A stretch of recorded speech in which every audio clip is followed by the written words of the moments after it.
Қайырлы күн, есімім Руслан, BP компаниясының серіктесімін. Мен сізге түсіндіретін нәрсе осы BP компаниясының маркетинг жоспары, маркетинг планы, өнімдері, қанша табыс көзі бар, табыс көзін қалай табуға болады, айырмашылығы қандай, соның барлығын көрсетіп түсіндіретін боламын. Ендеше жақсылап қарап тыңдаңыз.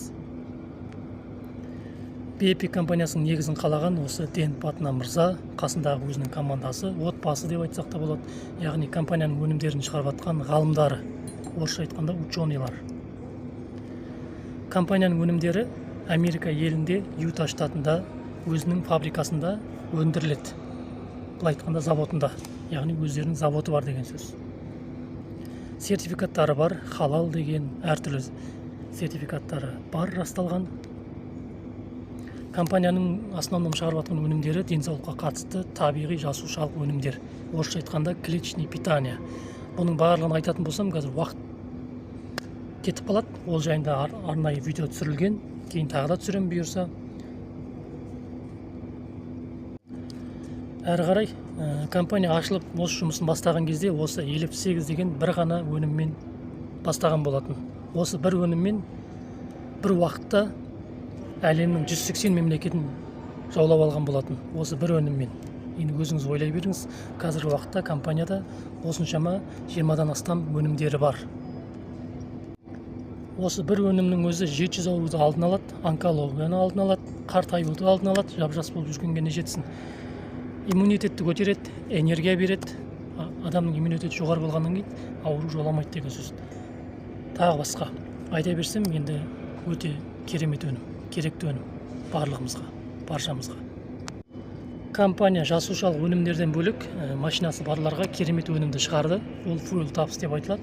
Бұл машинасы барларға бензин, сайларға газ экономдайтын өнім.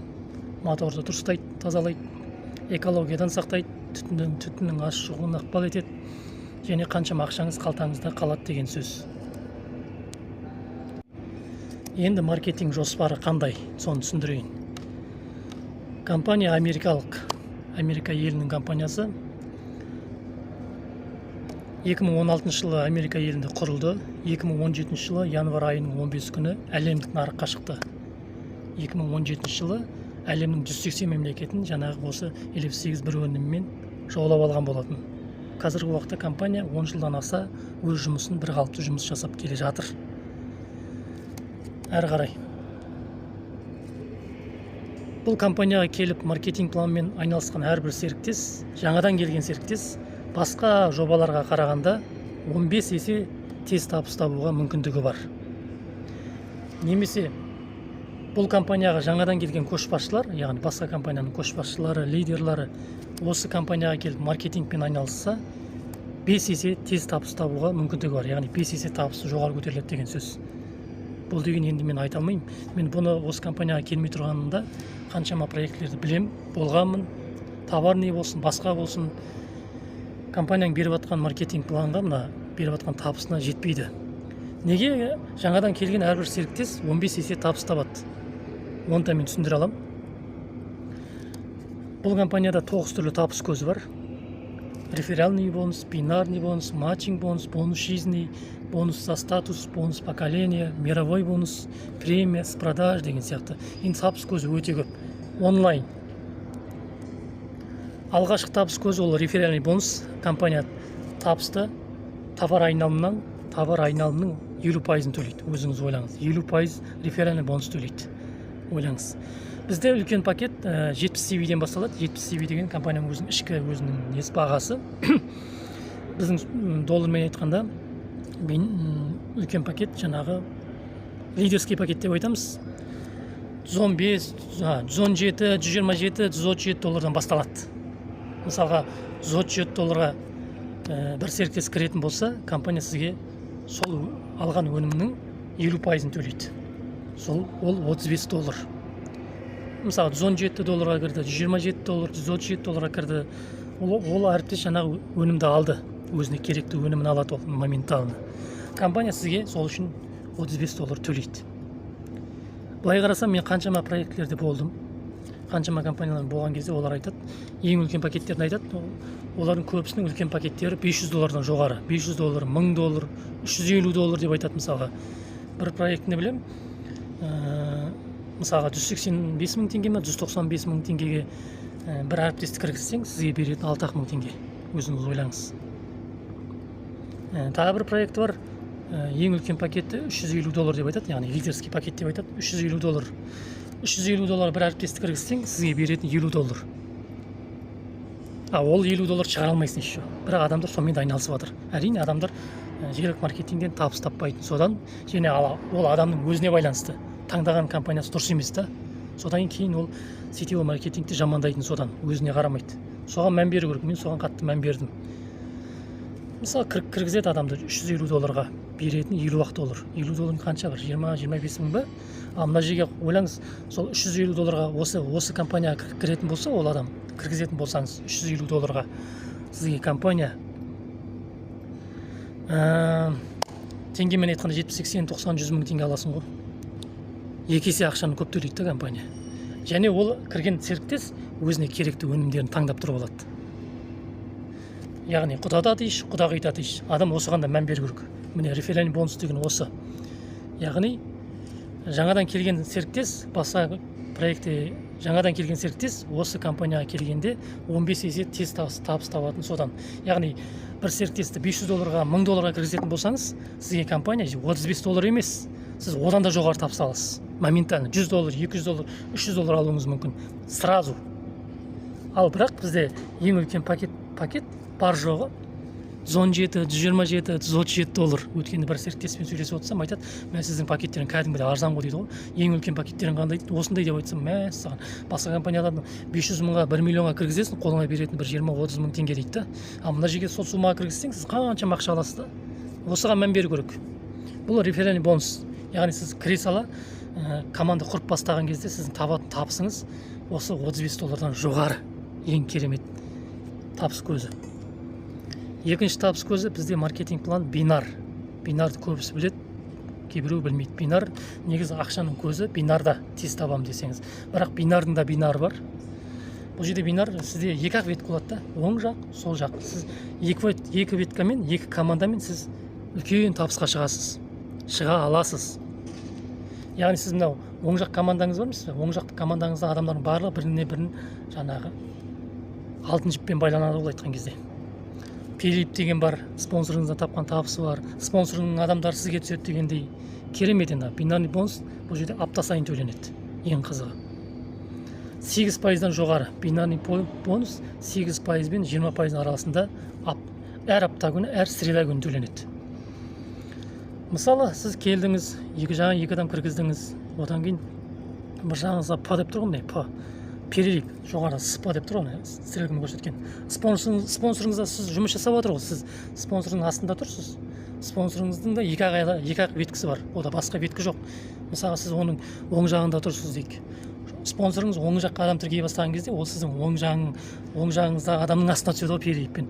Яғни сіздің оң жағында адамға да пайдасы бар. Және өзіңе де пайда. Ол сіздің командаңыз болып есептеледі. Яғни спонсор сіздің команда құруыңызға пайдасын тигізеді, яғни сізге табыс алып келеді. Көрдіңіз бе? Сіз сол жаққа кіргіздіңіз. Сол кезде екі жақ теңескен кезде среда күні компания екі жақтың товар айналымын есептеп, теңестіріп, компания сізге апта сайын 8%-дан 20% аралықта апта сайын табысын төлеп отырады. Керемет қой, бұл дегеніміз енді мен. Мына CV деген бұл ақша, бал деген ол ақша. Соған мән берген бұл дұрыс. Бинарный бонус деген осы. Бұл бағдарлама 2-2 әрбір серіктес кіре сала өзінің екі серіктесіне кіргізіп отыратын болса, жаңа лидерский пакетке, мысалы мен бүгін келдім, тіркелдім, өнімге тапсырыс бердім, өнімді алдым да, бүгін мен екі адамды кіргіздім мысалы, екі серіктесімді, екі жағыма, оң жаққа, сол жаққа. Болды, менің миссиям бітті. Менің жұмысым сол екі адамға үйрету, көрсету, соны айту. Сол екі адам ертесіне, немесе сол күні, сол екі адам өзінің екі адам кіргізетін болса, мен сияқты, әрбір екі адам. Сізге компания сізге осындай табыс төлесе, сіз бірінші күні сіз $71 тапсаңыз, екінші күні $107 табысыңыз өседі. Мысалы, 12 ай, бір жылда сіз осындай $34,000 табысқа шығып кетуге мүмкіндік бар да. Егер сіздің кіргізген адамдар екі адамнан кіргізіп отыратын болса, әрбір адамның жұмысы бұл жерге келгенде ешқандай қиындығы жоқ. Әрбір адам келді ма, әрбір адам өзің 2 адам кіргізсе болды. Мысалы 127, 117 доллар, 137 доллар кірдің, товарды алдың қолыңа. Сіз келдіңде 2 адамды кіргіздің оң жаққа, сол жаққа. Ол 2 адам өзің 2 адам кіргізіп отыру керек. Мысалы бүгін 2 адам кіргізді ма, ол 2 адам ертең сол өзің 2 адам кіргізіп отыру керек. Сонда табыс деген енді сізге де, оған да табыс деген кәдімгідей кетеді ғой. Міне бағдарлама. Оп-оңай, ешқандай бірдеме ойлап табудың қажеті жоқ. Сіздің жұмыс задание 2 адам. 2 адам кіргіздің, сол 2 адамға үйреттің. Ол 2 адам өзің 2 адамны үйретті, 2 адам кіргізді, ол адам 2 адамны үйретті. Сол осылай кетті уже. Әрқайсысының өзіне керекті өнімдерін алып жатыр салған ақшасына. Өйткені компания адамның салған ақшасынан төлемейді. Компания товар обороттан төлейді, товар айналымнан төлейді. Ана адам қолына товар алды ма, сол товар айналымнан төлейді. Соны түсіну керек. Және матчинг бонус деген бар. Үшінші табыс көзі. Матчинг бонус деген енді кейбір компаниялар тет деп айтады. Бұл да апта сайын төленеді. Каждый среда күні, яғни сіз өзіңізге личник деп айтамыз орысша. Личник тікелей. Өзіңізге 10 адам кіргіздіңіз, или 4 адам кіргіздіңіз, 4 адам. Оң жаққа 2 адам, сол жаққа 2 адам. 4 адам кіргіздіңіз. Ол 4 адамда сіз сияқты жұмыс жасап кетті. Адамдарын шақырып, командасын құрып жұмыс жасап кетті. Енді олар да табыс табады ғой. Табыс таппайды емес. Солардың тапқан табысынан компания сізге 20% табыс төлейді ғой. Әр апта сайын. Мысалы, мына жерде пример келтіріп қойған. Мысалы, бір танысыңыз $1000 табыс тапты, $1000 бір аптада, $1000. Соны тапқан табысынан $200 сіздікі. Екінші личныйыңыз $2000 тапты бір аптада. Үшінші личныйыңыз $1000 тапты. Төртінші личныйыңыз $500 тапты. Әрқайсының тапқан табысынан, яғни мысалы $2000-дан $400, 20% $400 ғой. Ойлаңыз, бәрін қосқанда сіз бір аптада 4 адамнан $900 табыс тауып тұрсыз ғой. Бұл тек қана матчинг бонус арқылы, жаңа бинарный бонусты айтпағанда, реферальный бонусты айтпағанда бұл.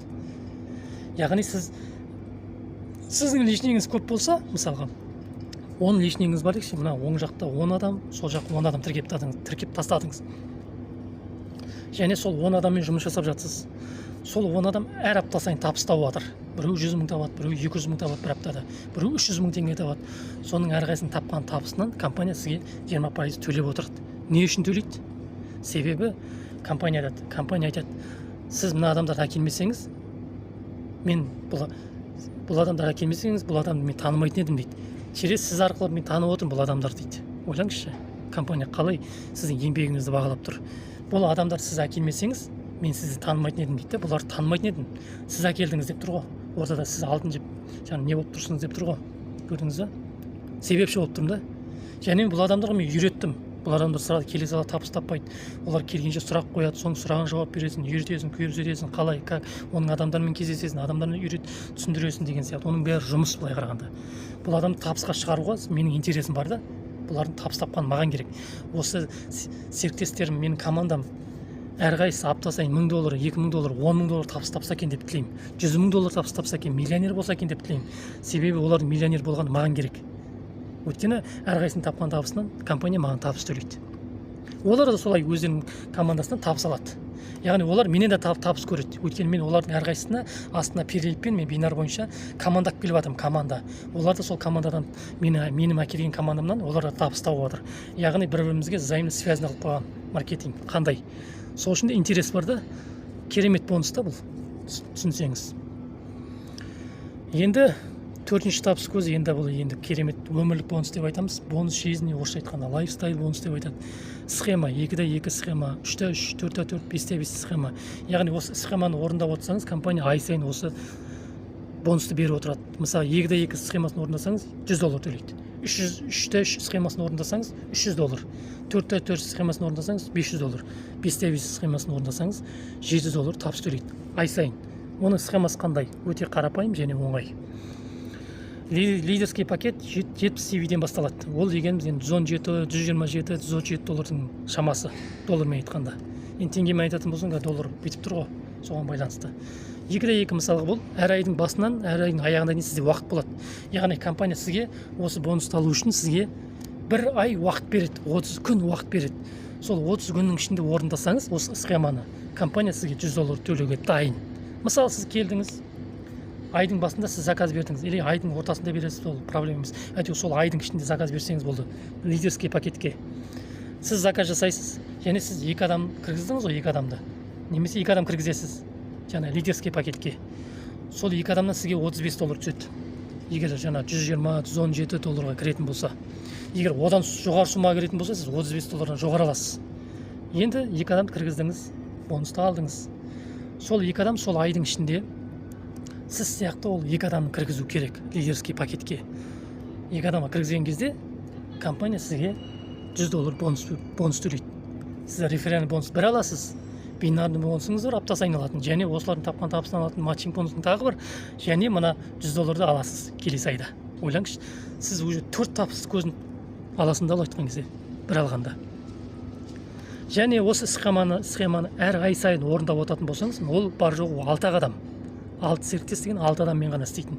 Осы 6 адам заказ берді, сіз бонус алып 100 долларды алдыңыз келесі айдың ортасында. Келесі айда сол 6 адам тоже сол суммаға заказ беретін болса, жаңа лидерский пакетке, компания сізге тағы да 100 доллар төлейді. Яғни ол 6 адам шақырмаса да, осы 6 командамен ақ. Ойлаңызшы, не деген керемет жомарт маркетинг план бұл. Бұл 2-2. Егер бұл аз десеңіз, 3-3 схемасын орындауға болады сол бір айдың ішінде. Ол 3 адам, сіз 3 личник кіргіздіңіз, сол 3 адам өзінің 3 адамын кіргізетін болса, бар жоғы 12 адам ғой. 12 адаммен осы айдың ішінде 12 адам заказ жасайтын болса, лидерский пакетке, компания сізге ай сайын 300 доллар табыс төлеп отырады. Компания 300 доллар төлейді. Схема оп-оңай. Сіз келдіңіз, мысалы 3 адамды кіргізіп қойдыңыз өткен айда. Оның реферальный бонустан алып қойдыңыз. Енді сол 3 адам, мысалға август айы басталды, август айында сіз заказ бересіз лидерский пакетке. Сол август айында сол 3 адам тағы да заказ беру керек. Өзіне береді ғой, өзі үшін. Лидерский пакетке бірақ. Сол 3 адам сол айдың ішінде өзінің 3 адамын кіргізетін болса, әрқайсысы өзінің 3 адамын сол август айының ішінде, мысалы, компания келесі айдың ортасында сізге 300 долларды бонусты сізге төлейді. Бар жоқ 12 адаммен. Келесі айда, мысалы, сентябрь айында осы 12 адам қайттан заказ беретін болса, жаңа лидерский пакетке осы 12 адам лидерский пакетке заказ беретін болса, және өзіңізді заказ беретін болсаңыз, компания сізге 300 доллар төлейді тұрады ай сайын. Ол аралықта бинарный бонусыңыз бар, матчинг бонусыңыз тағы бар. Ол аралықта сіз алатын реферальный бонусыңыз тағы бар, мына бонус тағы бар. Сіз сонда айына кәдімгі 500-600 доллар әшейін табасында ол айтқан кезде. Егер ол аз болса, 4-4 деген схема бар. Тоже осы бір айдың ішінде сіз келдіңіз, 4 личникті кіргіздіңіз, сол 4 личник өзінің 4 адамын кіргізетін болса, лидерский пакетке, компания сізге 500 доллар төлейді. Және олар өзінің адамдарынан жаңа 35 долларын алады, бинарный алады, олар да ақша алады, табыс көреді, табыс көрмейді емес. Сонда бұл бар жоғы 20 адаммен, 20 серіктеспен орындай аласыз. Келесі айда осы 20 адам осы лидерский пакетке заказ беретін болса, әрқайсысы, компания сізге 500 доллар төлейді, тағы да төлейді. Және сіз реферальный бонусыңыз бар, бинарный бонус, матчинг бонус тағы бар, олар тағы аласыз. Және сіздің астыңызда кірген адамдар, олар да осы схеманы орындап отырса, олар да осы табысты табады. Және ол адамдар сізден де асып кете алады. Мүмкіндік сондай, керемет мүмкіндік бар. Енді 5-5 деген схема. Осы бір айдың ішінде 5 личникті кіргіздің, 5-еуі өзінің 5 адамын кіргізетін болса, сонда бар жоқ 30 адаммен, 30 серіктес. Осы бір айдың ішінде сол 30 адам лидерский пакетке заказ берсе, компания сізге 700 доллар төлейді. Бонус 700 доллар. Сіздің сол аралықта алатын бинарный бонус бар, матчинг бонус бар, реферальный бонус бар. Олардың барлығын қосатын болсаңыз, примерно сіз 1000 доллардай табыс табасыз ғой айына. Әшейін. Бір 500 мың, 400-500 мың жоқ дегенде 400-500 мың теңге ай сайын әшейін стабильно алып отырасыз әшейін. Өзін ойлай беріңіз. Бар жоқ 30 адаммен, ал кейбір компаниялар сіз қаншама адам шақыра бересің, ойбай шақыра бересің, қаншама адамдар шақыра бересің, кіргізу керек, қаншама адамды шақыру керек, кіргізу керек. Бар жоқ мына жерде 30 адам кіргіздің, сол 30 адамға контроль жасадың, болды ғой. Ол 30 адам өзіне адамдан шақырмай қойсын, ол өзіне алып отырсыншы, жай клиент болып, жай адам шақыра алмаймын дейтін адамдар болады арасында. Мен өзіме клиент болып алып отырайын, мына өнімді дейді, болды. Сол 30 адам өзіне керекті өнімін алып отыратын болса, 70 CV-ге компания сізге 700 доллар төлеп отырады. Сіз де риза, ол да риза. Неге? Ол салған ақшасына өнімін алып, өзінің денсаулығын реттеп жатыр, немесе машинаға керекті өнімін алып, машинасының бензин салып газын экономдап жатыр. Бұл айтқанда керек жерге пайдаланып жатыр да, саған өмір бойы рахмет айтады ол. Және бұл 30 адам қарап отпайды, оларда сіз сияқты табыс тапқысы келеді, сіз сияқты көтерілгісі келеді, оларды өзінің таныстарын, командасын құрып бастайды. Бұл 5-5 схемасы. Реферал бонус, бинарный бонус, матчинг бонус, міне лайфстайл, өмірлік бонус. Бұл 4-ші табыс көзі компаниядағы.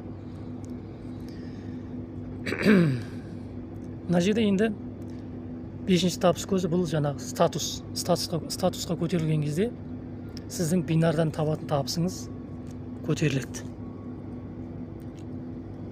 Бинардан табатын табысыңыз. Яғни компанияға келдіңіз, жаңа бинарный бонус деген апта сайын төленеді ғой. Бұл жерде былай. Ең алғашқы статус серебро. Мен қазіргі уақытта серебро статусына көтерілдік. Одан кейін золото. Сереброда 1000 CV. Яғни сіз бір аптада оң жағыңызға 1000 CV, сол жағыңызға 1000 CV товар айналым жасау керексіз. Сол кезде компанияға сіз серебродан статусқа көтерілесіз. Ол кезде сіздің бинардан алатын табысыңыз 10%-ға көтеріледі деген сөз. Оған дейін 8% апта сайын алып отырасыз, 8% мен 10%-ның арасында.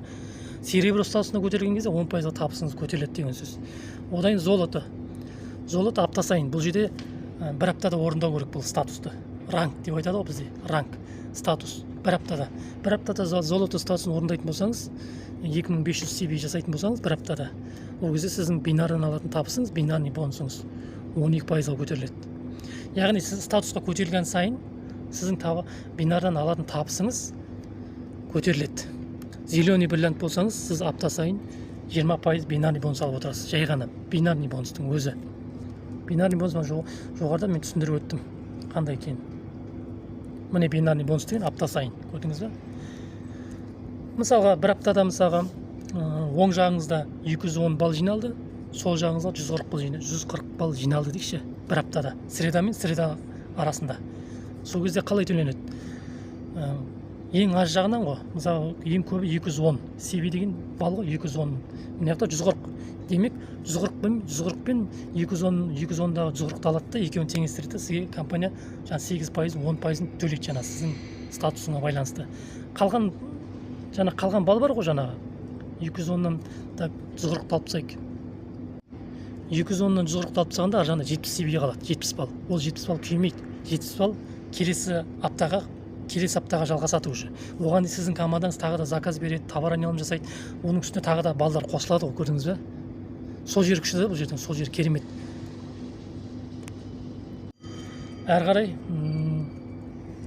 бонус поколение деген бар. Сіз золотой директор статусына көтерілген кезде сіз командаңыздың тапқан табысынан 10% тағы алып отырасыз. Командаңыздың тапқан табысынан төменге қарай, яғни төменге қарай. Ол үшін сіз золотой директор статусына көтерілген кезде, золотой директорына көтерілесіз. Сол кезде командаңыздан тапқан табыстан 10%. Керемет қой. Және премия. Мировой табыстан. Доля деп айтамыз ғой. Акционер, компанияның акционері болғыңыз келсе, компанияның долясын алғыңыз келсе, мировой товар айналымына табыс тапқыңыз келсе, сіз компанияда бриллиант статусына көтерілу керексіз. Бриллиант статусына көтерілетін болсаңыз, сіз бинардан 15%-дан жоғары табыс табасыз. Және компания сол статустан бастап сізге мировой товар айналымның 2%-ын төлейді. Ойлаңызшы, осы компанияда қанша бриллиант бар, соларға бөлінеді апта сайын. Оның өзі мен естіп жатырмын, жоқ дегенде ең азы $1000 жоғары деп естіп жатырмын да. $500 $1000 жоғары. Ойлаңызшы, сіз мировой товарообороттан аласыз. Ал бинарный бонусты сіз мировойдан емес, бинарный бонус сіз өз командаңыздың товар айналымынан табасы төлейді компания. Бинарный бонусты командаңыздың товар айналымынан төлейді. Ал мировой бонусты бүткіл мына компанияға кіріп жатқан америкалық, Қырғызстан айналысып жатыр, Америка жан-жақтан айналысып отыр, адамдар кіріп жатыр, товар алып жатыр барлығы әртүрлі. Оның барлығы балл береді, товар айналым береді. Соның барлығын тапқан, сол мировой товар айналымның 2%-ін төлейді ол компания. Апта сайын осы бриллиант статусына жеткендерге. Сіз долларовый миллионерсіз уже. Сіз бұған дейін долларовый миллионер болып қоясың негізінде. Мынаған кейін жеткен кезде сіз әрқайшы долларовый миллионерден жоғары кетесіз ғой айтқан кезде. Ең керемет, керекті статус бұл. Әрі қарай премия. Бұның да өзінің шарты бар. Сіз голубой, яғни қазақша айтқан көк бриллиант. Голубой бриллиантқа көтерілсеңіз, сол голубой бриллиантты 5 апта қатарынан осы головой бриллианттың товар оборотын ұстайтын болсаңыз, компания сізге $10,000 төлейді. Ал двойной головой бриллиант статусына көтеріліп, двойной головой бриллиантты 5 апта қатарынан ұстасаңыз $20,000 төлейді компания. Премия бұл, бонус, жай ғана бонус. Черный бриллиант болған кезде, черный бриллиант болдыңыз, осы среда күні. Сол келесі апта, одан кейін апта, 5 апта қатарынан черный бриллианттың товар оборотын ұстап тұратын болсаңыз, компания сізге $40,000 төлейді. Осылай ең үлкен статус зеленый бриллиант. Зеленый бриллиантқа жеткеннен кейін, зеленый бриллиантты 5 апта қайталайтын болсаңыз, 5 апта товар оборотын компания сізге $150,000 табыс төлейді.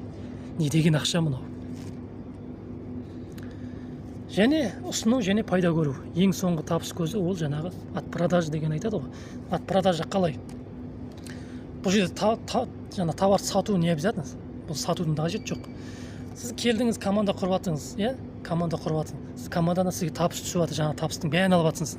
Сіздің кабинетке түсіп жатыр табыс. Ал сіз өнім алып жатсыз, сізде өнімдер бар. Кейбір адамдар болады, компанияға келеді де, ой, мен кірмеймін, мен сізден алып тұрайыншы өз бағасына дейді. Өнімді өз бағасына алып тұрайын, мен тіркелгім келмейді дейді. Адамдар болады сондай. Сол кезде сіз мына өнімді, қолыңызда бар өнімді оған бересіз, ол сізге ақшасын лақтырады. Ойлайсыз, сіз былай сіз товарды беру арқылы сіз табыс тауып отырсыз, ал товар сізге тегін келіп жатыр. Өйткені сізде команда бар. Сіз команда система құрып тастадыңыз. Система құрғаннан кейін сізге өнімдер тегін келеді.